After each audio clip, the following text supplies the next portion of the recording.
Controlli da parte dei carabinieri contro lo spaccio di droga. I militari della compagnia di Mestre hanno intensificato gli interventi sul territorio. Ad essere monitorate l'area urbana mestrina e nella zona del quartiere Piave. Aumentata la vigilanza anche nei parchi pubblici con decine di perquisizioni. E proprio nell'area del parco albanese in zona Bissuola i militari della stazione di Spinea, a conclusione di un mirato servizio di contrasto allo spaccio di stupefacenti, hanno arrestato uno spacciatore ghanese e messo fine ad un giro di droga.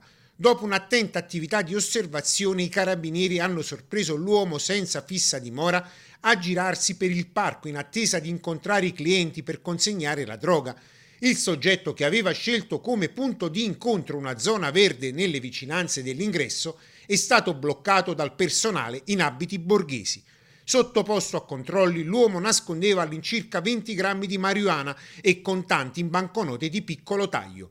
Bloccato in flagranza di reato, è stato arrestato per detenzione ai fini di spaccio e detenzione di sostanze stupefacenti. Il secondo spacciatore ad essere fermato dai carabinieri, un giovane nigeriano trovato in possesso di diversi grammi di eroina e 300 euro in contanti. Alla vista dei carabinieri, l'acquirente ha tentato di disfarsi dell'involucro, gettandolo dietro a una siepe, ma gli uomini della stazione di Martellago sono comunque riusciti ad individuare ed arrestare l'uomo, mentre gli acquirenti sono stati segnalati alla prefettura.